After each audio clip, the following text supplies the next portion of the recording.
Morning friends, मेरा नाम है ज्योति मिश्रा और स्वागत है आपके अपने यूट्यूब चैनल में जीके क्लासेस फॉर प्रिपरेशन में। तो आज हम पढ़ेंगे फिर से एक बार स्वर व्यंजन को विस्तार से पढ़ेंगे।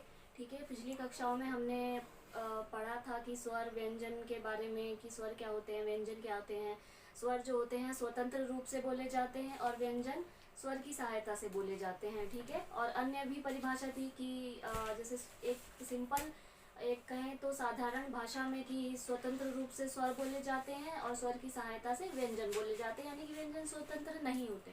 ठीक है, तो जो स्वर होते हैं वो क्या होता है कि बोलते वक्त मुख से बड़ी आसानी से बाहर आ जाते हैं। ठीक है, और जो व्यंजन होते हैं उसको बोलने में कंठ में अवरोध उत्पन्न होता है। ठीक है, यानी कि गले में अवरोध उत्पन्न होता है एक प्रकार का, इसलिए ये अंतर है दोनों में, स्वर और व्यंजन में। जैसे कि हमने पढ़ा था वर्ण के दो भेद होते हैं, स्वर और व्यंजन। ठीक है, अब स्वरों को और व्यंजन को विस्तार से पढ़ेंगे। आज हम स्वरों के बारे में पढ़ेंगे। ठीक है, कि मतलब स्वरों का वर्गीकरण या जो बोला जाता है किस आधार पर बोलते हैं हम। ठीक है, तो जो स्वर होते हैं स्वरों का वर्गीकरण जो होता है, स्वरों का वर्गीकरण हम 5 भेद में करते हैं। ठीक है, समझ लेते हैं एक बार।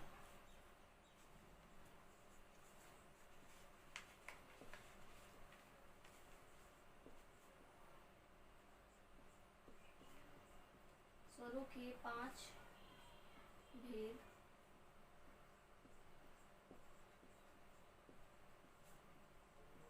होते हैं। ठीक है,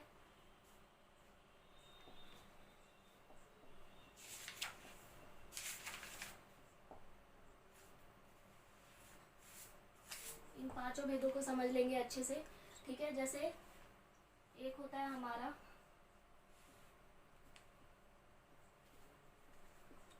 उच्चारण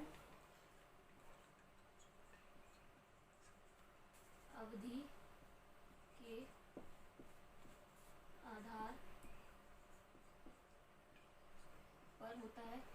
ठीक है, एक हमारा उच्चारण अवधि के आधार पर होता है, एक ओष्ठाकृति के आधार पर होता है। ठीक है,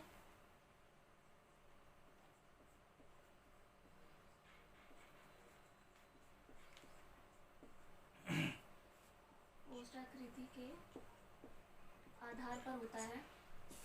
ठीक है, एक होता है हमारी जीवा की क्रियाशीलता के आधार पर।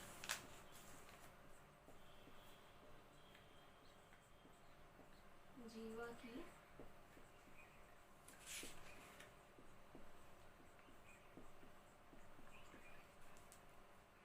क्रियाशीलता के आधार पर होता है एक हमारा। ठीक है, और एक हमारा होता है मुखाकृति के आधार पर।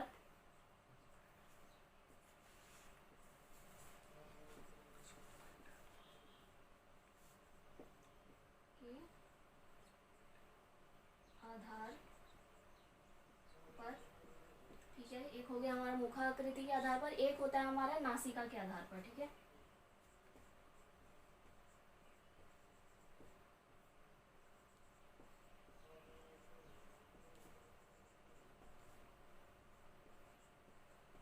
एक होता है हमारा नासिका के आधार पर।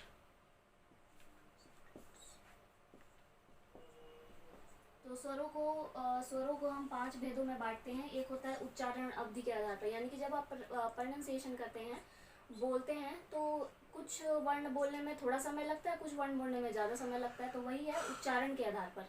ठीक है, एक है ओष्ठ आकृति, यानी कि आपके ओठ की आकृति के आधार पर। कुछ बोलते वक्त आपके ओठ कभी गोल हो जाते हैं और कभी खुले से रहते हैं, तो इसलिए यहाँ पर दूसरा भेद है ओष्ठ की आकृति के आधार पर आपके। ठीक है, तीसरा हमारा है जीवा की क्रियाशीलता। जीवा की क्रियाशीलता में क्या आता है कि कुछ वर्ण जो होते हैं हमारी जीभ के बिना बोले ही नहीं जा सकते, हमारी जीभ के बिना बोले ही नहीं जा सकते।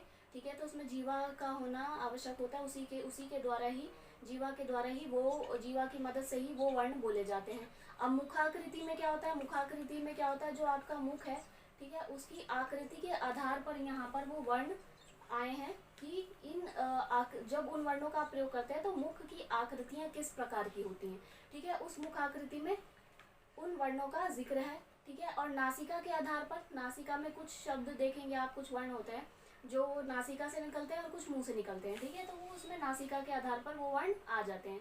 ठीक है, अब हम देख लेते हैं जैसे उच्चारण अवधि के आधार पर हमारे दो होते हैं,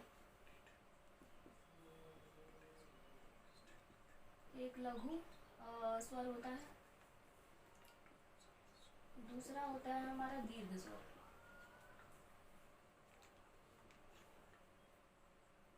ठीक है, उच्चारण अवधि के आधार पर दो हैं, लघु और दीर्घ। इसके बारे में सभी भेदों और उपभेदों के बारे में हम विस्तार से चर्चा करेंगे। ठीक है, अभी हम समझ लेते हैं, अभी हम देख लेते हैं। ठीक है, अब हमारा दूसरा है ओष्ठाकृति के आधार पर। ओष्ठाकृति के आधार पर भी दो होते हैं, एक होते हैं वृत्ताकार स्वर और दूसरे होते हैं हमारे अवृत्ताकार। ठीक है, एक होता है वृत्ताकार और एक होता है अवृत्ताकार। ठीक है, दो इसके भी होते हैं। अब हमारा जीवा की क्रियाशीलता के आधार पर होता है अग्र स्वर, दूसरा होता है मध्य, ठीक है, और तीसरा होता है पश्च, यानी कि पीछे का जीवा। ठीक है, अब मुखाकृति के आधार पर हमारे जो होते हैं वो चार होते हैं, संवृत, अर्ध संवृत, विवृत और अर्ध विवृत। ठीक है, संवृत,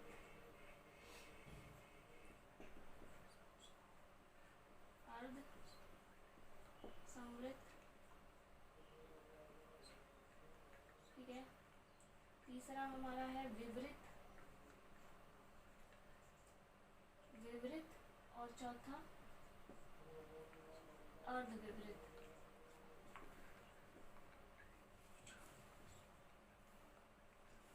ठीक है, चार है हमारे, अर्ध विवृत हो गया। ठीक है, अब नासिका के आधार पर, नासिका के आधार पर हमारे दो हैं, निरनुनासिक और अनुनासिक। पहला है निरनुनासिक,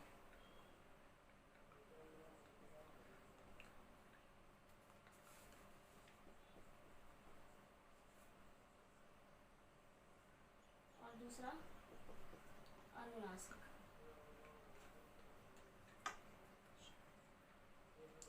ठीक है, एक है निरनुनासिक, ठीक है, और दूसरा है हमारा अनुनासिक। ठीक है,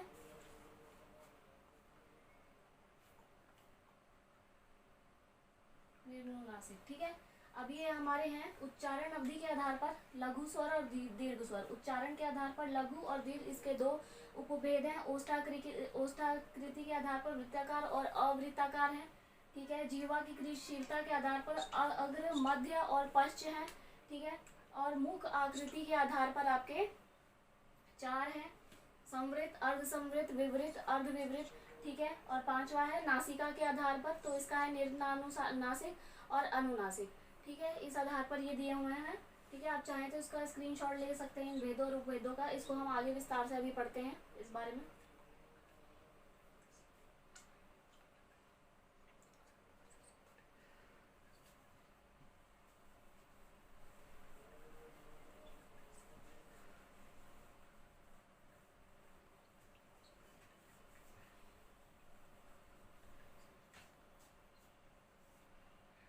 तो अभी हम पहले उच्चारण अवधि के आधार पर सीखेंगे लघु स्वर क्या होता है और हमारा दीर्घ स्वर क्या होता है।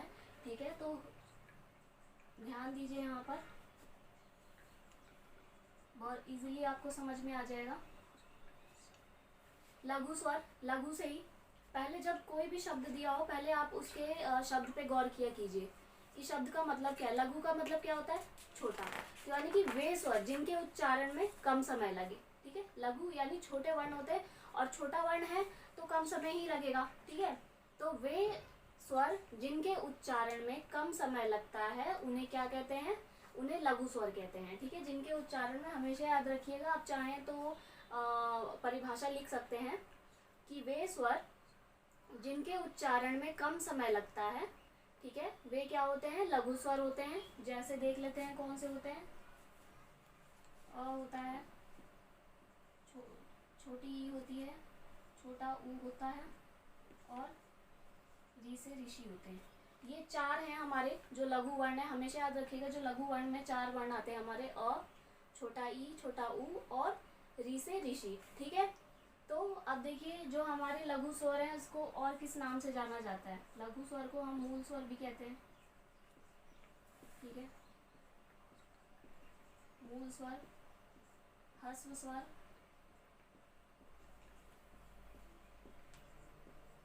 और एक मात्रिक भी कहते हैं।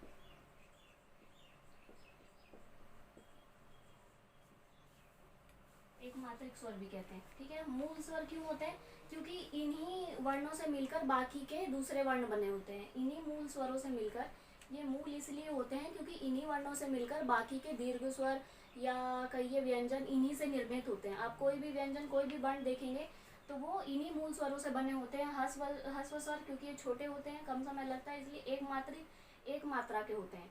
ठीक है, इसलिए लघु स्वर को इन तीनों नामों से जाना जाता है। कहीं पर भी इस नाम के बजाय इन नामों में से आ जाए तो आप समझ लीजिए कि वो लघु स्वर की ही बात हो रही है। ठीक है, तो इसमें कंफ्यूज बिल्कुल भी नहीं होना है, बहुत इजीली तरीके से आपको समझाया जा रहा है। ठीक है, तो आप ध्यान दीजिए इस पर। ठीक है, थोड़ा सा समझने की ज़रूरत है, इतना कोई मुश्किल नहीं है। दूसरा इसका भेद है दीर्घ स्वर।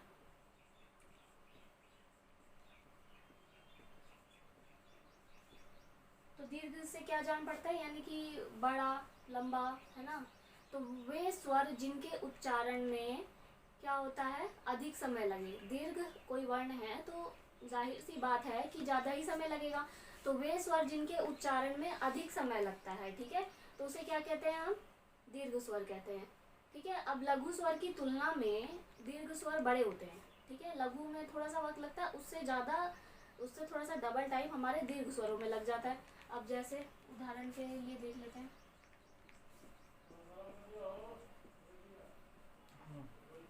जैसे इसकी जगह ले लीजिए आ। ठीक है, इसकी जगह ले लीजिए आ, इसकी जगह बड़ी ई और इसकी जगह बड़ा ऊ। आ, बड़ी ई, बड़ा ऊ। ठीक है, तीन आपके ये हो गए। ठीक है, और बाकी के हमारे जो बचे ए ओ आओ, ए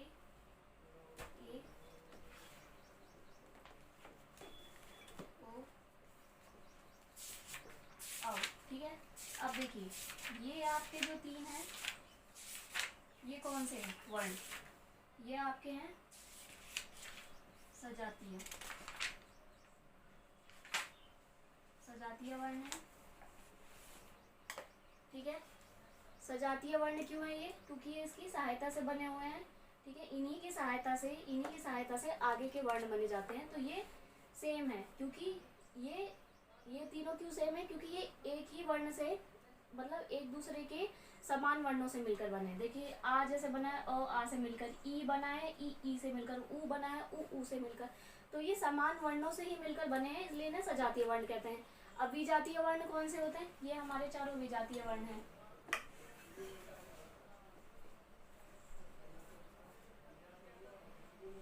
ठीक है, तो ये वर्ण विजातीय क्यों है? क्योंकि ये भिन्न वर्णों से मिलकर बने होते हैं, एक दूसरे की सहायता से नहीं बल्कि भिन्न वर्णों से मिलकर बने होते हैं। ये सजातीय इसलिए क्योंकि ये समान वर्णों से, एक दूसरे से मिलते जुलते वर्णों से बने होते हैं, इसलिए ये सजातीय वर्ण है।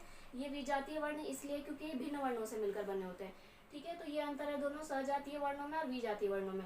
सजातीय वर्ण 3 और विजातीय वर्ण आपके 4 होते हैं, बाकी आपके लघु स्वर 4 होते हैं। ठीक है, मूल स्वर, ह्रस्व स्वर, एक मात्रिक कहिए, ये आपके 4 होते हैं।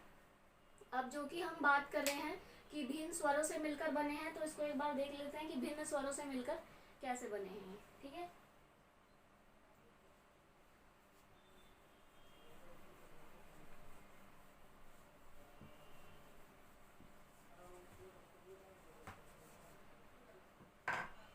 अब आप जैसे उठा लीजिए जो हमारे विजातीय थे, वो भिन्न स्वरों से मिलकर कैसे बने?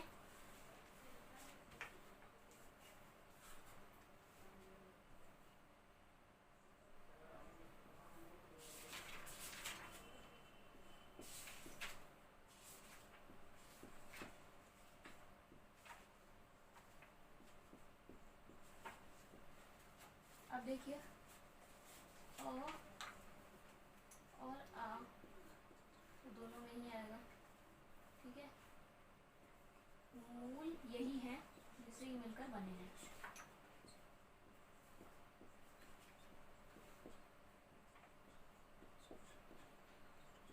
ठीक है,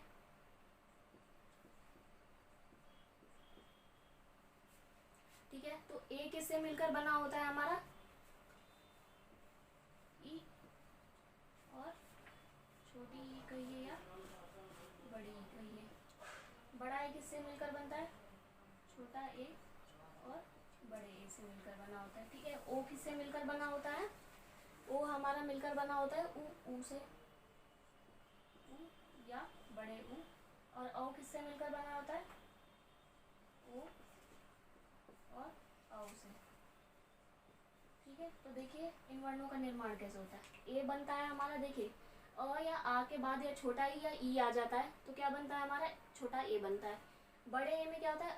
आ के बाद ए आ जाए कोई भी तो वो बड़ा ए बन जाता है। ओ में आ के बाद ऊ आ जाए, छोटा ऊ या बड़ा ऊ आ जाए तो वो ओ बन जाता है। औ में क्या होता है? या आ के बाद ओ या औ आ जाए तो वो हमारा औ बन जाता है। ठीक है, इस तरीके से वर्णों का निर्माण होता है। अब देखिए हमारा दूसरा क्या था? ओष्ठाकृति के आधार पर। ठीक है, दूसरा था हमारा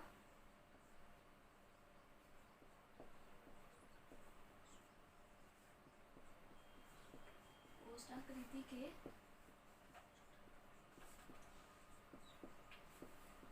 आधार पर। ठीक है, तो ओष्ठाकृति के आधार पर हमारा पहला क्या था? वृत्ताकार।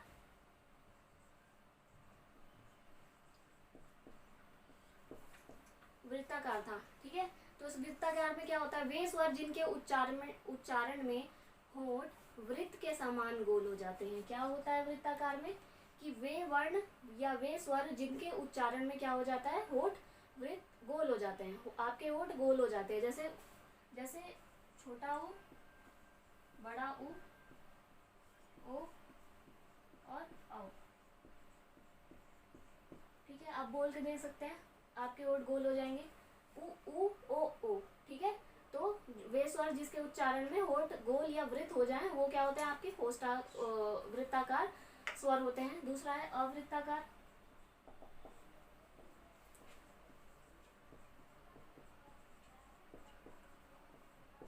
अवृत्त में इसके अपोजिट कर दीजिए। वे स्वर जिनके उच्चारण में होंठ वृत्त के समान गोल नहीं होते, यानी कि वो फैले हुए से प्रतीत होते हैं, फैले हो जाते हैं, गोल नहीं होंगे, फैल जाएंगे। जैसे जैसे उदाहरण देख लेते हैं।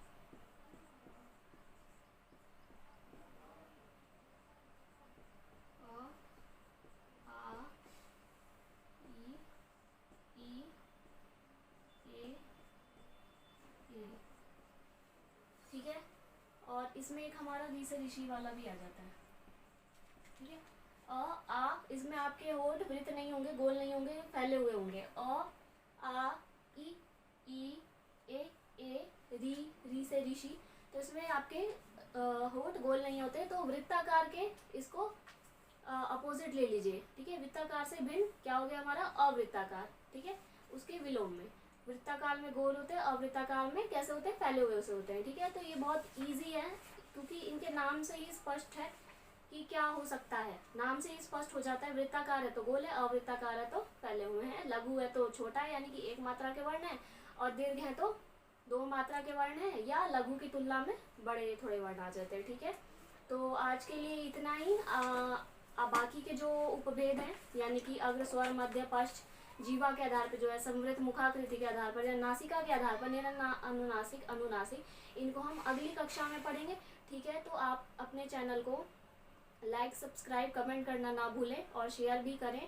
ठीक है, धन्यवाद।